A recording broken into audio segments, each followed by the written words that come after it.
Good morning or good afternoon, ladies and gentlemen. Welcome to the Humanities Festival in the Wien Museum. If you wonder why you have these funny paintings on the wall, there's an excellent graffiti exhibition all over the museum, also in the first floor.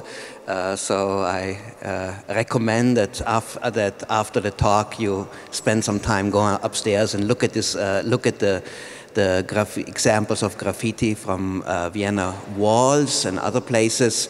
It's also the last exhibition, as far as I know, before the museum closes for quite a while because of a major reconstruction renovation effort.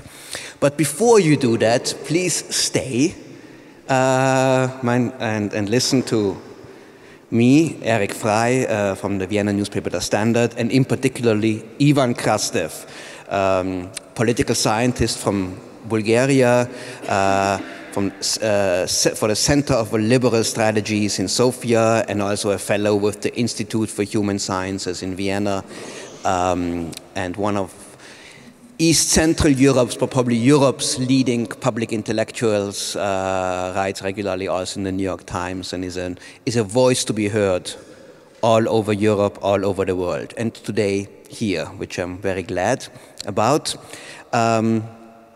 Ivan, your last book was called After Europe. It was quite a pessimistic view on the future of the European project, but not without any hope.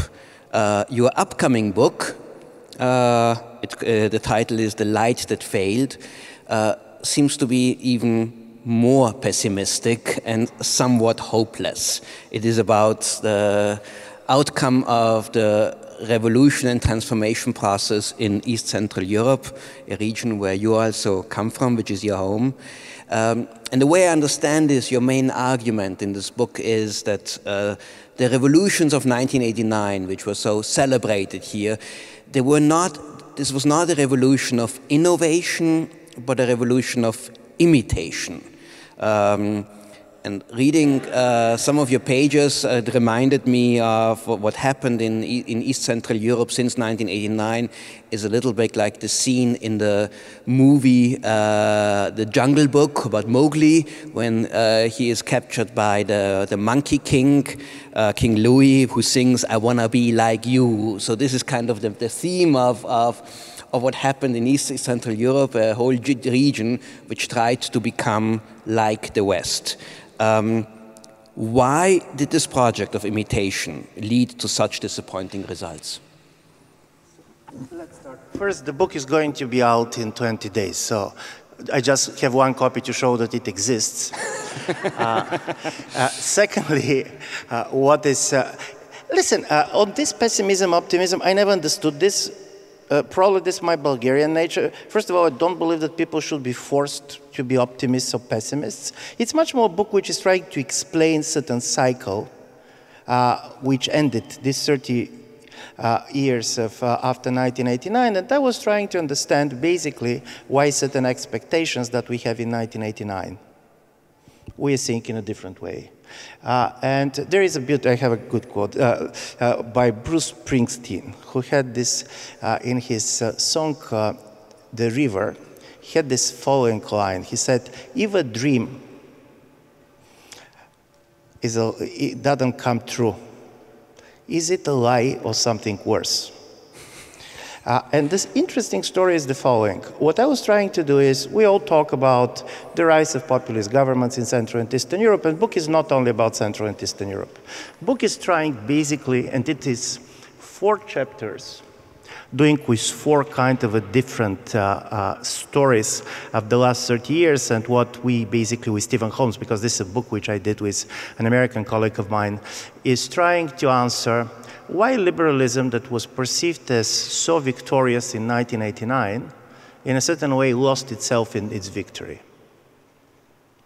And the story goes like this. If you go back to 1989, you're going to see that the expectation was that because of the end of communism, because of the lack of ideological alternatives, what Frank Fukuyama called the end of history, the future of the world is going to look like a version of George Bernard Shaw's Pygmalion drama, in which you have this professor in phonetics, which very quickly is going to teach a poor flower girl how to speak like a society lady.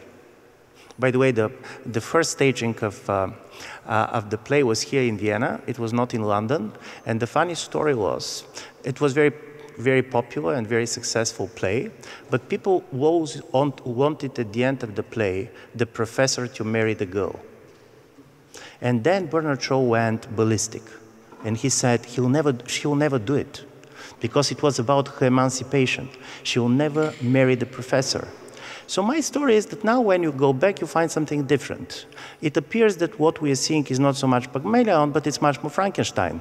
Basically, the West started to create a replica of itself, and then suddenly the replica decided to destroy the creator.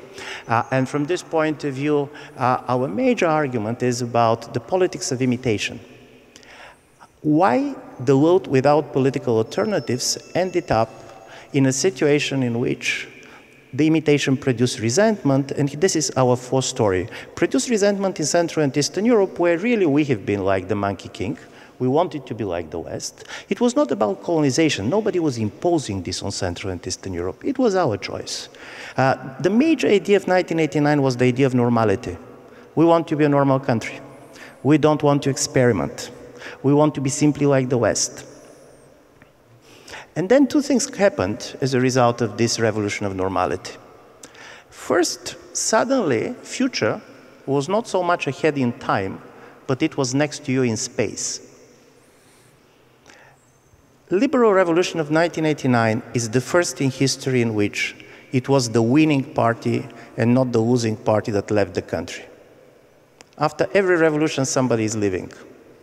After the Russian Revolution, it was the White Russians that have been expelled.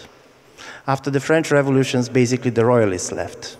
Paradoxically, after 1989, in Central and Eastern Europe, the first people who left were the liberals after the success of the liberal revolution, because revolutionaries always wanted to live in the future, and if the future of Poland was Germany, why to wait for Poland to become like a Germany? Go to Germany, try to see how they live, to study. This was a new opportunity. So this was incredibly important story of this, because I do believe this is also something that was very much underestimated. And the second was this idea of normality. Let's be normal. But you know, the idea of normality has two different meanings. Normal is the normative, the ideal, but normal is also what is the most widespread. So from this point of view in Bulgaria, to be corrupt was not normal because it was not the norm, but it was also normal because it was the widespread. So strangely enough, basically people started to live with this schizophrenia of the totally different ideas of normality. And I'm saying this because as a result of it, over time, in East European cases, it came politicians who came to power. And this is true for Mr. Orbán, this is true for Mr. Kaczynski, it's very different. Their major battle cry was, we do not want to imitate the West anymore. Because in a world which is divided between the imitated and the imitators, being an imitator, particularly in a world in which culturally it's so important to be original, created sense of inferiority. So these people didn't have, and this is one of our major arguments, they didn't have a well kind of developed ideology, but this idea of we're not going to imitate anymore, even more, you are going to imitate us now. In Eastern Germany, which is of course a special case, there was this term came up after 1989, the Besserwissi, the Westerner who knows everything better and explains it all to us and who condescendingly looks down upon the East Germans. Is this a general phenomenon? Was it Western arrogance and a lack of sensitivity and understanding that contributed to this process that you describe? Listen, the strange story of the book is that normally people who are unhappy with the development of 1989, they're going to say, oh, if we have done this policy here or arrogance here, I find it as a much more structural issue. There was no alternative. Basically, you have only one model which was worth imitating. But here imitation, and we're developing very much, working basically with the work with the French philosopher René Girard, who spent a lot of his life working on the problem of the mimesis and imitation. And the biggest problem is when you want to imitate somebody, and we're talking not simply about borrowing his techniques and so on. But if you want to be like somebody, three things are critically important. It means that you believe that he's better than you. By the very fact that you want to be like him, you already believe that he's better than you. Secondly, and this is why it was so important to have different cases, because we have the Russian case, American case, and Chinese case. When you are imitating somebody, you also want to replace him. This is a rivalry relations. I do believe this is the major thing that Fukuyama didn't get right, because Fukuyama was right. There was one model that was worth imitating. Now it is changing with China and so on, but it came 25 years later. But he believes that the world that is going to be populated by the replicas of the West, in a certain way, is going to be a not confrontational world. But the relations between the imitator and the imitated is a relations of rivalry. And I'm going to give you a story, which is, Girard basically is giving this example too. There was a famous Dostoevsky short story called The Eternal Husband. And this is a story of a man whose wife died. His wife used to have a lot of lovers. So when she died, he started to visit all his lovers and trying to understand why she had all these lovers. And he was particularly fascinated by one person, which for him was a kind of the model seducer. And he tries to imitate him and imitate him. All the story, by the way, is taken, the narration is from the point of view of this guy. And then he decided to marry another woman. And he invited this former lover of his wife for a dinner. And it was critically important because first he wanted to check, is this the woman that he has basically decided to marry, or worse? If he's tried to seduce her, but secondly, to show that this time he also knows the tricks. He can defend his possessions. I'm saying because this type of a rivalry based on imitation, I want to be like you, but I'm going to be also better than you. I'm saying this because from this point of view, Russian story is very different than Central and East European story. Listen, Russians were never wanted, unless for a very small, short period of time and very small group, never wanted to be like the West. For many reasons, it's a big country, different history. For them, in the beginning, imitation was simply the way to survive.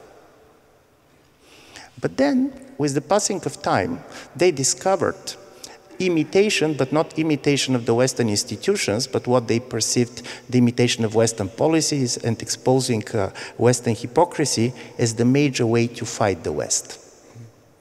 So our second story is basically try to show how, particularly after 2008 and 2012, mirroring the West became imitating, but this time imitating with the idea to destroy, become a major strategy of the Russian leadership. For example, if you're going to read the famous declaration for the annexation of Crimea, you're going to see that whole passages have been taken from the Western declaration for the recognition of Kosovo's independence. Mm-hmm. All the language that have been used by the Russian government was a human rights language. And I do believe this is quite interesting to see how differently imitation works. Yeah. Just want to go back for a second. You used before the term, which is quite controversial in some people, there is no alternative, Tina. Yeah. There was talk about, after 1989, of a third way, of an alternative to just adopting the West. Was this ever an option that could have been done under also different circumstances? Don't believe, you know, Václav Klaus famously said that the third way leads to a third world. The story was that in 1989, and we have quite a lot of in the book, the dissidents were one of the most promoters of the idea of the normality. And this is, the story was that there was probably for 6 months a moment that Central and Eastern Europe has something to teach the West. There was this talk, particularly coming from certain type of leftist West European intellectuals, but strangely enough, it was the Easterners who were saying, no, no, we don't want to teach anybody anything. We basically want to become a normal country. And this obsession of normality is critically important. And from this point of view, unification of Germany was very important. Listen, you remember that in Germany, there was a major debate to have a new constitution to believe that unified Germany is a new state, or simply basically to have East Germany, because the basic law was allowing this, to reunite. And the major story was, let's reunite. Let's not invent new things. And this was done also on the level of international institutions. It was about NATO, it was about European Union, and so on. We can speculate how different it could be. We are not doing this in the book, because I do believe that structurally, both sides were ready for the world of imitation. East Europeans started to revolt against it 20 years later. Then in 1989, 1990, we were much more demanding to imitate. And this is also interesting in the discourse of the Western intellectuals. Go back to Habermas. He's talking about a catch-up revolution. Simply, basically, the Easterners should do what we did 50 years later. Go to Frey, who said East European 1989 didn't produce a single new idea. This was basically exactly. So from this point of view, there was no real intellectual climate for this, and to be honest, then the alternative was not very clear. There was a general story, and here I want to make a point which was interesting, because we were doing in the book very much trying to explain why the idea of the end of history became so popular, not so much in the West, particularly the United States, but also in Eastern Europe, even in Russia. Why East Europeans were so much attracted by the end of history? Because paradoxically, it was touching the major assumptions of anybody who has been socialized in Marxism. For the ex-communists, it was easy to believe that the end of history is liberalism than to believe that there is no end. They should be a final destination. This teleological idea. Paradoxically, the Marxist style of thinking was the biggest ally of the West in 1989. Now, things went quite well for about 20 years or 18 years. Now, you also mentioned the year 2008, which was the year of the world financial crisis, and there has been a lot of thinking about its effect on politics in the United States, the rise of Trump, in Britain on Brexit. Was the impact of this world financial crisis, which left a major, which also was really badly or strongly felt in East Central Europe, was the impact there maybe even worse? It was different, because one of our major arguments is that you cannot explain the rise of the populist parties simply through economic explanations. For example, it can work for some countries, it's never going to work for Poland. Here there are several Polish colleagues. Poland never went into recession. Even if you see the Gini coefficient, in the last 10 years it was declining in Poland, so inequality was not rising up. It was something much more important. You are imitating a model, and suddenly the model went into crisis. And suddenly you start to believe that you're imitating the wrong thing, because the West itself started to be very doubtful about its own model. This is why we have a special chapter on the United States, because the interesting story about the United States for us was that why the imitated started to hate the world that imitates them. Why the American voters voted for President Trump, whose message was, the America is the biggest victim of the post-1989 world. And for us it was quite interesting to try to see this kind of a change. And it was very interesting to show to what extent also in the logic of the business, the imitator is also the worst competitor. Because he's taking all your competitive advantages and starting to use them against you. And this is also comes our China story, which none of us is a specialist on China, but we wanted to make one principal argument. China never was part of the age of imitation. China was borrowing, but they were always claiming that they're doing something of their own. Being like the West was never the agenda. Getting everything that they can get from the West, which they believe it works, was always there. They can steal, they can buy, they were doing in different stories.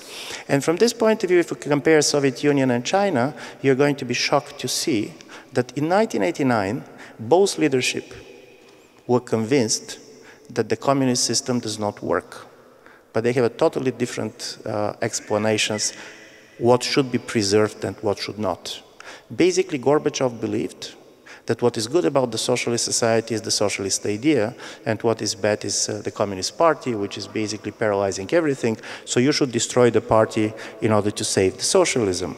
Chinese believe that what was good about communism was the Communist Party and its effective control. What basically they should change is the socialist ideas. So the very fact that China was doing so well at the moment in which everybody was saying that there was no alternative, suddenly also created a problem for the crisis. And this is why we believe that 2008 and the Chinese rise and all this created the situation, particularly in Central and Eastern Europe, that it's not simply that we are imitators. We cannot be sure anymore that we're imitating something that works. And this created this feeling of betrayal, which was also very much instrumentalized by certain leaders. But what we try to do, and I know that there are going to be agreements and disagreements with this, it's very easy to explain the rise of the Populist Party simply with some leaders, with their politics, with their corruption, and so on. The interesting story is not why they're doing this. The problem is why the public was ready for this message. And from this point of view, this is why for us the imitation issue was so important.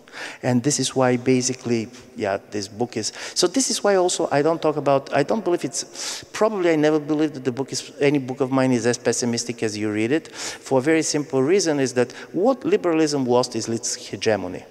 But liberalism traded its hegemony for pluralism and paid the price for this. Now it is back. So this is not that liberalism is dead. For example, what President Putin was saying, this is also interesting for you to notice. Putin was using Fukuyama language when in an interview in Financial Times, he said that liberalism is now obsolete. It was an experiment that failed. Do you ring a bell, something about the experiment that failed? But the story is that ideology is not like a canned food, which basically have an expiry date, and after that you should not consume them. They're going to be there, but they're not going to be hegemonic world. We cannot expect that the world is going to be like us. We don't expect that basically people are simply waiting to become like the West. And for us, it's very important to know that this is a totally different situation in which we should try to think differently. Is it pessimistic? It depends how much you have liked what was before. And I do believe that just mourning what was before and how great it was, this is also creating a past that it was not there very much. It was good for some people, it was not good for others. One of the themes that you describe is the detrimental, even disastrous effect of emigration on these countries and the population loss that was experienced in countries like Bulgaria or the Baltic states. I think 20 to 25% of the population declining is just enormous. And there's a lot of thinking about the fact, and also the young and the educated leave, so there's a lot of talk about the brain drain and the economic, on the effect on the economy.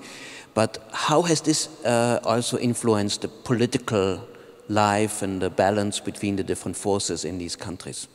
Now listen, this is quite important. As you know, I have this kind of a sense that when we talk democracy these days, we should be much more careful also to try to understand the working of the demographic factor. People have been emigrating from Eastern Europe for centuries. But do you know where is the difference? They have been emigrating from the demographically growing societies. So now you have a combination of three things: aging population, declining population, and outmigration. If you go all over Europe, it's not Eastern Europe, and try to see which are the two factors which are most going to predict the vote for the far-right parties, this is the density of population and how much population was lost in the last 5 years. Living out of the big city in Central and Eastern Europe, in where mainly old people are living with each other, young people out there, either in the capitals or they go abroad, creates a sense of loss that cannot be explained simply in economic terms. Loneliness is a very important political factor. And of course, particularly when you talk about the small societies, which also have been haunted historically by the fear of disappearance, ethnic disappearance and others. So this is why in Central and Eastern Europe it was so difficult to have the idea of a collective success, even in countries which economically are doing fine. Listen, look at Estonia. Estonia is not simply doing good in terms of GDP, they managed to basically become very well integrated in the IT revolution. This is a country that is really doing fine, but there are 2 million people. And out of them, 15% are out of the country. And then the fact is that how to have the idea of a collective success. And for me, this is important because, as you know, I always believe that if you want to understand the reaction of Central and Eastern Europe to the refugee crisis, don't talk migration. There are no migrants. There are no refugees in Central and Eastern Europe. Try to understand the impact of out-migration. And people don't know how to talk out migration because at the same time, this is the best that happened to us. Go on every opinion poll, and people are going to tell you what is the best thing that you gained after 1989, the possibility to travel freely and to work abroad. What is, if you're living in our countries now, what is the thing that you fear most? This is not so much foreigners coming, not that we're welcoming anybody to go, but it is the fear that you own a living. And this also creates a strange situation that people are not noticing. Do you know which is the European country which for the last 3 years got most foreign labor? Poland. From Ukraine, isn't it? Mostly Ukraine. Yeah. But not only. To be honest, they have 20,000 people from Pakistan. Okay. Why, I don't know, but it's, this is the figure. Secondly, do you know which is the EU member states which has the most liberal migration law? Hungary. Because the interesting story is, this is a country that started now very much to suffer from labor shortage. And because of the out-migration, it's not simply that people are leaving, but as a result of it, the investors are not coming because there is nobody to hire. So in a certain way, you should open, but you don't want to open your political society. You want, basically, you're opening for labor migrants, but you're not ready to give them citizenship. You don't want to be one of you, because the level of ethnic homogeneity is very strong in our countries, and this is perceived as major value. So this is part of the stories that I'm trying to talk about. And this is on, in the case of Russia, there is something totally different happening. Demography is also a major issue in the Russian debate. Nobody is going to understand Putin's turn to Christianity and all these anti-gay campaigns, if you're not going to understand that behind it mostly is a demographic fear of a declining population, low birth rates, and also out-migration, 10 million people. By the way, do you know that Russia, after the United States, is the second biggest receiver of migrant labor? They have almost 10 million labor migrants coming from Central Asia. So this trying to understand, for example, I was very much interested, and particularly with this anti-gay campaign in Russia. This is quite interesting. Russian society is not a very conservative society. There are people here who basically know the place very well. This is not the Bible Belt.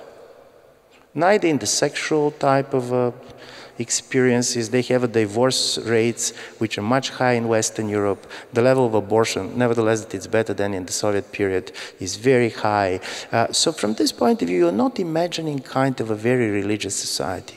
But the fear of disappearance and this conspiracy theory that all these things like gay rights, women's rights, were used by the West simply to kill the Russian population.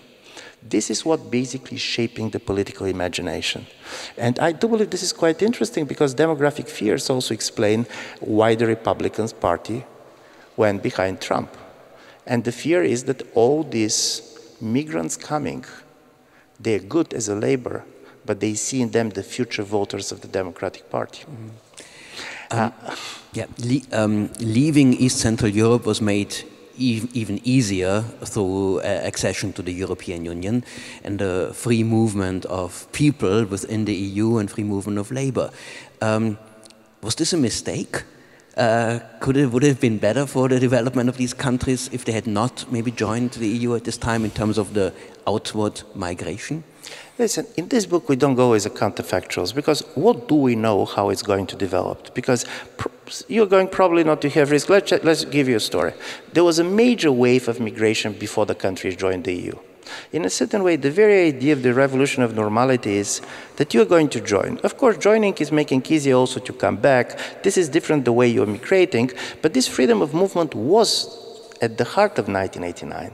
You cannot have it. Basically, this was the wall was destroyed. So yes, you can probably have a small differences depending of if the UK have decided not to open immediately to the Bulgarian and Romanians and others. But this is not our questions, to be honest. Our question is, and this was what interests me very much, the day Obama was leaving the White House in the memoirs of Ben wrote, he asked his aides the following question. He said, what if we were wrong? Listen, it's very different than what we did wrong. He didn't say who did wrong. He didn't say what went wrong. This is not Hillary Clinton's title, What Happened. This is if we were wrong is what we got wrong, the meaning of the post-Cold War period. This is about what if we didn't understand exactly what has been happening. And I do believe from this point of view, and we start the book very much there, that this is a right question. And this is the question that we try to answer in this book. This is about, could it be that because we had these certain expectations about what should happen, we were quite blind for the things that have been happening, and we start to see them now only when we look back, including also migration, movement of people. For example, we took the Kipling's The Light That Failed, because this is, for two reasons, by the way. This is a book that has two versions. There is a happy end version, which is a shorter version, and he did it because his mother insisted that they should be optimistic. And so basically you can play my mother his mother in this, our conversation. And there was a longer version which was less optimistic. But this was also kind of, my question is, why we didn't see it before? For example, the outmigration of people, the figures were there always. It's not something that we didn't know. Why we needed basically to see the vote for certain political leaders in Central and Eastern Europe, why we needed basically to listen to Putin in 2007, when in the Munich basically he said what he said. And as a result of it, for us, Imitation, and we could be wrong. To be honest, the problem with the books like ours is that we decided to take one idea, and through this one idea, to give the general interpretations. This book has always kind of the shortage that the life is much more interesting and kind of, there are much more other things to be done, but we wanted to come with a coherent story. Because it's quite important to understand, for example, that even things that we see like why Russians meddled in the American elections. Because they imitated. The most important was, I want to do to you what I believe you're doing to me in order to show you that I'm as important as you are. Being a great power means that you should meddle. And from this point of view, this is a lot of book about political psychology. We, by definition, decided not to do much of economic analysis because first, none of us is very good at this. But secondly, this was one point that we wanted basically to press and to have a discussion about.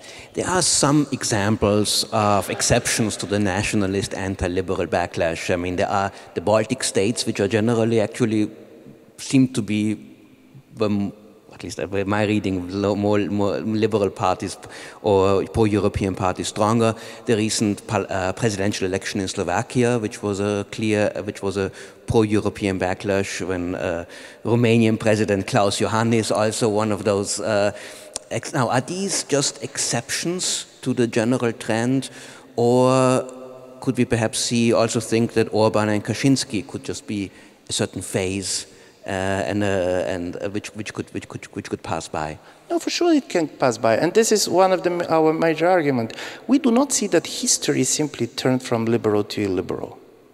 What ended was the expectation of a liberal hegemony forever. And we're going to a normal political sphere in which parties and cycles are going to change. In the way people have been disappointed with some of the transition governments, they start to be disappointed with some of the populist government, the protest vote is changing, and this kind of an open future in which you basically first go much more contextual. I don't believe that in the next 10 or 15 years, these parties are going to dominate the political space. By the way, some of these parties also are kind of a last effort to stop certain type of developments that are there, because if you see longer sociological trends, for example, people talk about the rise of religious politics in Central and Eastern Europe, but at the end, go to the surveys and you're going to see the religiosity has declined in countries like Hungary and Poland compared to 1991, and particularly among the younger generation. So from this point of view, what we are telling is the end of a certain understanding of history that goes in one direction. This is the end of certain teleology. But this is not support for the idea that now it's going the other way. In a certain way, the funny story with the illiberals, and this is, to be honest, very true in the way Orbán talks history, he basically traded the end of history as the liberal period now as the end of history for illiberal period. So he basically believed that, again, history is on his side, but simply history goes in another direction. And our story is the future is much more the invasion of the unknown. Yeah.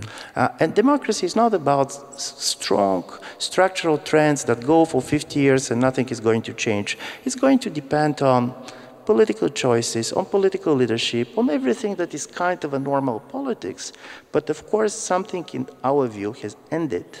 And this is the idea that basically we can be sure that on 10, 15, 20, 30 years, all others are going to be like us. And also, we're not sure anymore who we are, because one of the major effects of all these developments is that basically suddenly people start fear. Could it be that we are much more, for example, like the Russians than we're ready to admit?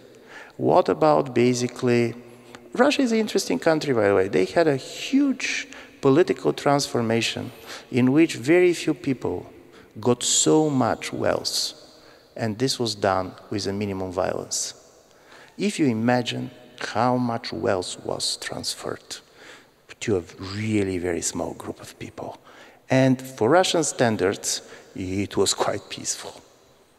And the story is, could it be that basically we're seeing a similar period of concentration of wealth in our societies, and we are not seeing this? Russians have been voting on the elections, and as a result of it, basically people didn't have the feeling that they have been empowered. Could be our game. So from this point of view, we are really also trying to understand that. I want to finish on this, but in my view, the major illusion of 1989 was that the world is changing, but the West is going to become the same.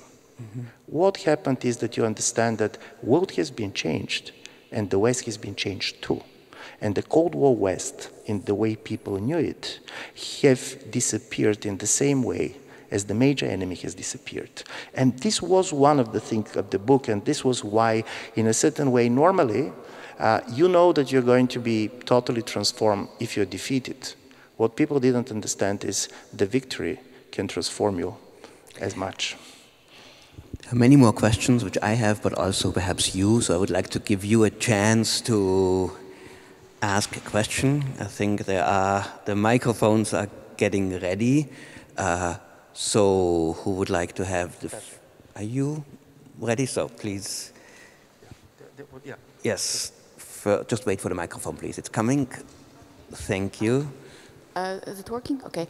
So basically, the populist parties, right-wing populist parties, are based on this nostalgia for the past, for the imaginary past, which is in America when America was great, in Great Britain when Britain didn't have those pesky Eastern Europeans coming. In Poland, it's a bit more difficult because we don't have this golden age, but still past is very important. But also liberal parties start to be looking to the past, to this past 5 years ago when we didn't have those populists ruling. So do you see any political force which looks actually to the future, or we are just past age of any kind of utopias? This is a great question. By the way, there was a study being done in 2018, an opinion poll all over European Union, I mean all 28 countries, showing that 67% of the population believes that the world was better before. They're not going to agree when before, for different people. To the extent, I was talking to a very famous Bulgarian fiction writer, Georgi Gospodinov, who is now finishing a novel. And the novel is, imagine that European leaders are meeting, we cannot agree on the future, all their societies are so nostalgic about the past, so we should decide which is the year in which we want to go back. Mm-hmm. But we all should go in the same year. Mm-hmm. Because, listen, 1980 and 1981 probably was, 1981 was a good, I don't know was it or not for Austria, but I'm sure that for Poland this was not the best year with the martial law. So what is this common year? And here's the paradox. There is only one year in the 20th century in which we all can go back. And this was 1989. Because then the expectations for everybody was highest. Paradoxically, after everything that we have been talking about, the only common place where you go is because then we shared a common view of the future. So when you're asking which is the party, it's very difficult. And to be honest, I'll go also on this. Demography also plays a lot. You're not going to understand also, in my view, part of the major generational mobilization around the environmental issues and the climate change if you're not going to understand how small the cohort is of the young people. In places like Bulgaria, where also a lot of young people left, to be honest, electorally, the young people don't matter. This is why you're going to see them on the streets, because when they go to the ballot boxes, their votes does not make a difference. So from this point of view, you have a younger generation, which in order to get a political weight in a democratic politics, try to make a coalition with those who are not born yet. Mm-hmm. You start talking about the future generations, but you're talking about the future generation not in a positive key, but you're saying we want to be sure that they're going to be future generations. So you have a very strange idea of lack of future as a general definition of our idea of the political. You have two apocalyptic parties. On one level, you have the far right, who goes to people and said, your way of life is going to be destroyed. You're going to allow migrants and so on, and your way of life is done. Then comes the Greens, for whom I have a huge sympathy, honestly speaking, but they said, no, no, it's not your way of life. The life is going to be destroyed. Mm-hmm. And as a result of it, it's very difficult, your question about the future. And it was also very interesting because it was 1989, at least for Eastern Europe, that changed the idea of the future. The presence of the West was perceived as the future of the East. And suddenly for Eastern Europe, the future was not about time, it was about space. Mm-hmm. And now I do believe part of the crisis.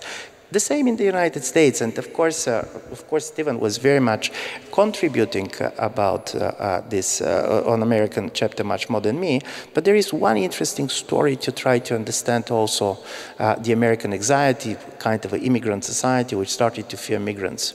There are two reasons for which you can fear the migrants. One is that they're not going to integrate. The other is that they're going to integrate very well. Mm-hmm. And it was the problem of the German Jews. They were destroyed not because they refused to integrate, but because they became more German than the Germans. And then, if this is the case, if everybody can become like me, who am I? And I do believe that also as a result of it, we're trying to give a slightly different twist of the idea of the identity politics in general. It's not simply that others does not like to become like you, but when they're becoming like you, the question, who am I, is becoming a difficult question. Please. Ivan, you said that this process of concentration of wealth was peaceful without violence. Really, it's true. It's true, but there is explanation for this because the ruling corporation was too strong and society was atomized. Civil society was very weak. There were no de facto democratic opposition. So really, they succeeded to do this quickly and relatively peacefully. But it doesn't mean that it's the end of the story.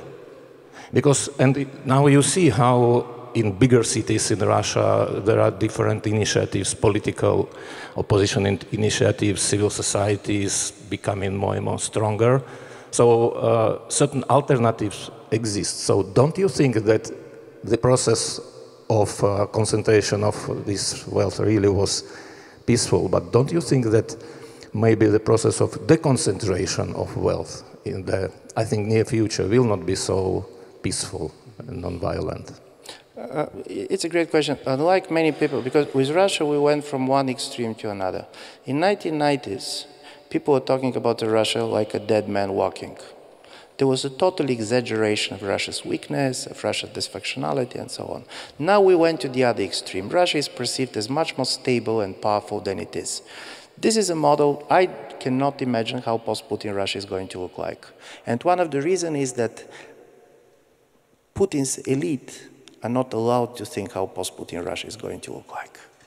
Discussing this question is already perceived as disloyalty. But I'm going to say what has changed.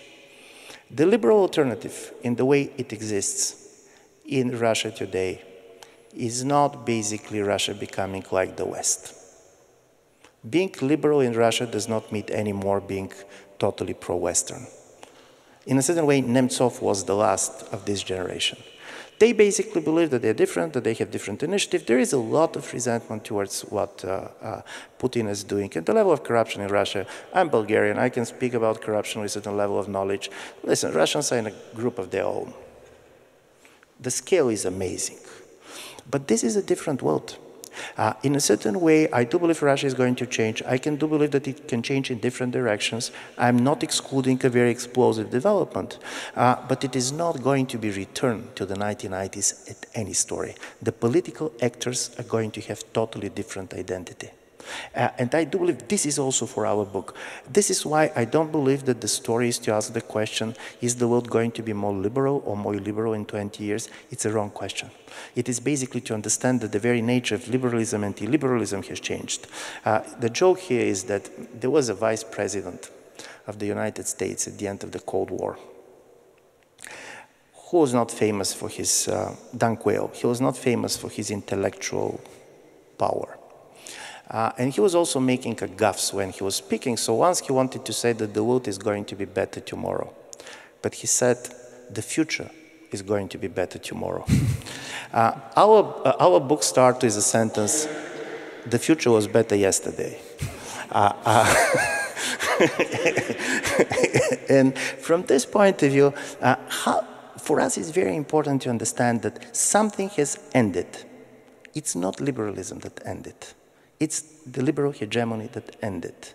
And if we're not going to stop mixing the two, we're going to make a major strategic mistakes. I mean also on the level of political actions, on the way of understanding and so on. So from this point of view, it's much more a book about interpretation and trying to understand what is ended, what is alive, what is dead, and so on.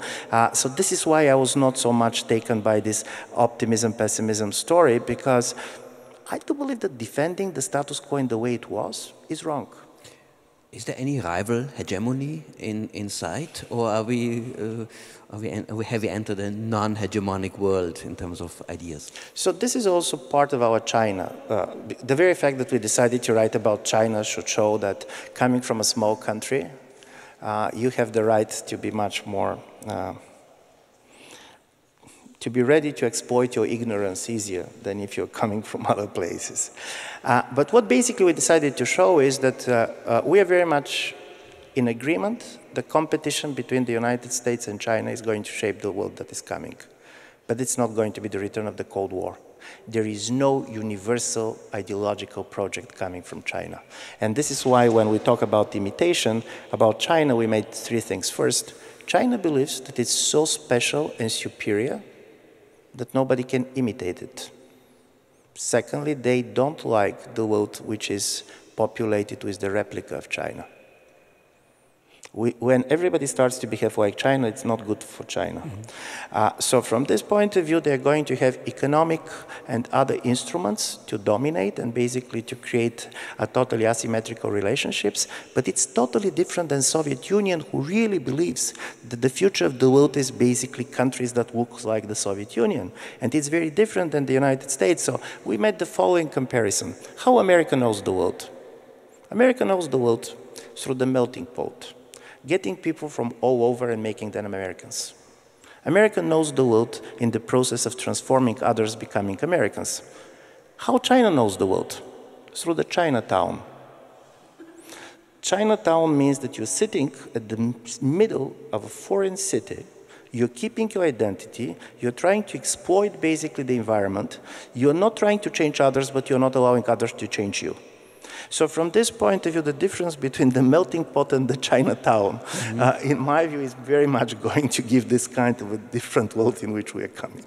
But maybe there's another model. I mean, when you say small countries cannot be a model, I mean, there's a place like Singapore, which is combining economic success with authoritarian political system. Is this something countries are looking at and saying maybe we could be just even small and successful and extremely stable in that sense?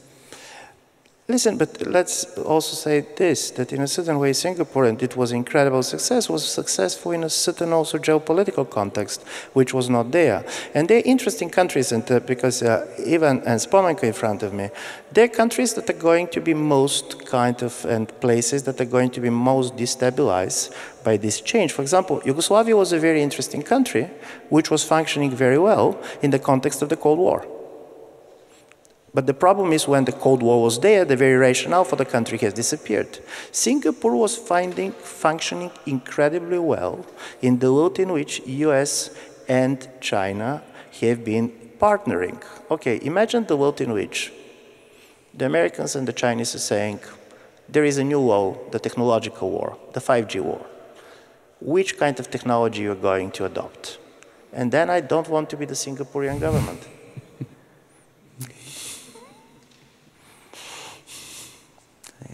Any questions? Am I missing? No? I can tell you a joke. Okay, that's always a good way to... And the joke, no, because the joke when there was no question. There is a very old Soviet joke. A guy staying in front of the headquarters of the Central Committee of the Communist Party and giving a leaflets. And he was immediately arrested. But then they look at the leaflets and they were totally empty. So they said, but why? You're spreading these empty leaflets. And the guy said, but everything is clear. So from this well, I really... Oh, you would like to raise your hand, please.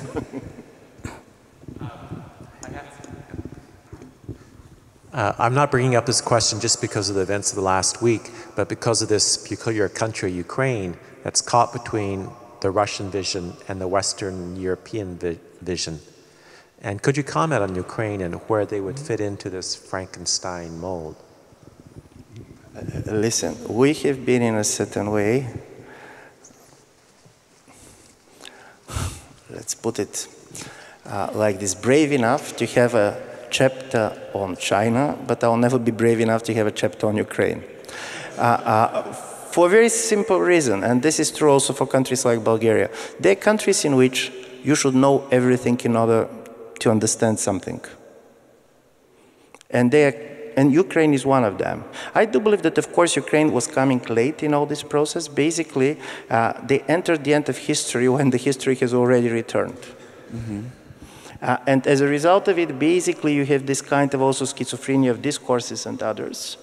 I don't believe that basically Ukraine simply is going to be treated in the way Poland was treated in the 1990s and so on. So from this point of view, in geopolitical terms, in political terms, they're going to be a new identity for them.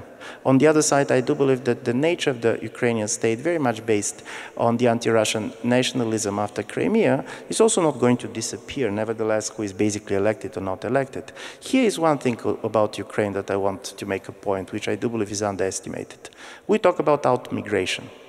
If there is a country which is going to be shaped more than anybody else but out-migration, this is Ukraine, for three reasons. East Europeans now really, we need migrants at high cost. And on the other side, culturally, we are much more closed than the West. The only people that we are really very happy to welcome is the Ukrainians, basically Moldovians, and so on. As a result of it, I do believe that the pace of out-migration, also combined with a very bad economic performance, is going to depopulate Ukraine, even in a bigger sense than it was done for some other countries. And Ukraine, you know, has a bad demographics like all of us.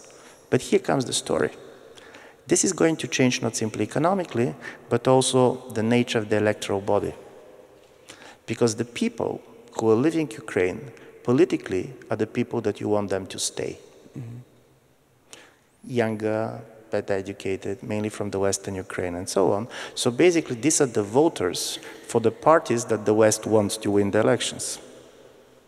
Just to give you one example, a small liberal party in Bulgaria, which is surrounding, is winning 26% of the diaspora vote and 4.6% of the national vote of those who are living in the country. And Romania was very much an example of how the mobilization of the diaspora is changing politics. So I do believe in 5 or 10 years, the out-migrations can basically lead to a major also change of the geopolitical orientation because of the nature of the electoral body. Of course, it's also going to be very much related to the fact to what extent the Donbass voters are going to be allowed or not to vote on the elections. But otherwise, I don't believe that I have anything really interesting and insightful to say about Ukraine. Of course, Ukraine now is, and this is talking about imitation and the famous observation of Marx that things repeat, but first time as a tragedy, then as a farce. So you have the Russia intervention in the American politics in 2016, and now basically you have the farcical Ukrainian intervention in which the president went to Ukraine and asked to interfere. But it's going to be difficult because I do believe that at the end of the day this is going to destroy Joe Biden as a candidate of the Democratic Party. A little question, yes, back there. Mr. Krastev, thank you for your speech. We now have a new European Commission, so I was wondering whether you could say or predict the next decade of within the European Union, where the West and the East are now supposedly somehow meddling with each other, and also so referring internally and externally in terms of foreign policy. How do you see the coming 5 to 10 years? Yeah, okay, I'll try. Nevertheless, that you know this famous American basketball coach who said it's very difficult to predict, particularly the future. Baseball. But here's the story. I do believe that first, this European Commission, for a very clear political reason, is going to soften the talk about Hungary and Poland, and secondly, there's going to be a major distinction between Poland and Hungary. Poland is a very big country. This is one of the interesting stories that people don't understand. Size matters in European politics. And for Germany, basically, to try to isolate and exclude Poland is a major kind of economic and geopolitical threat.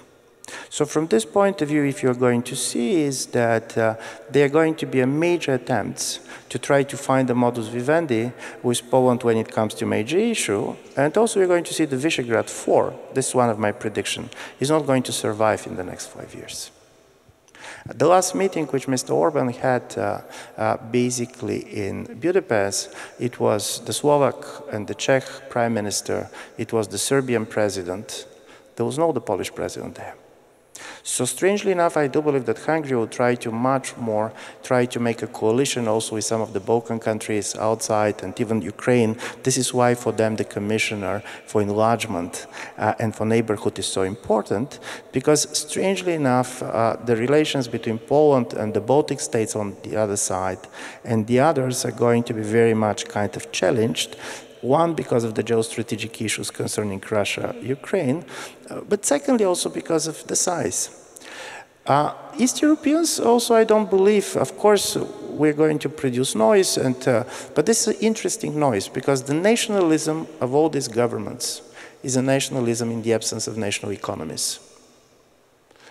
When they talk about countries like Hungary and Poland, don't realize this, that around, I hope I'm not wrong, but 30% of the industrial production of Hungary is produced by 4 German companies.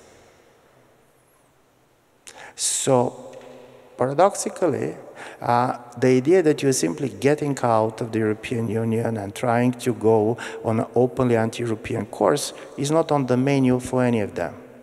And then you have the Macron vision. And to be honest, Macron is not totally unhappy with East Europeans being very noisy and insisting on sovereignty, because his idea was, let's go back and to rediscuss. For him, it was not 1989, it was 1992.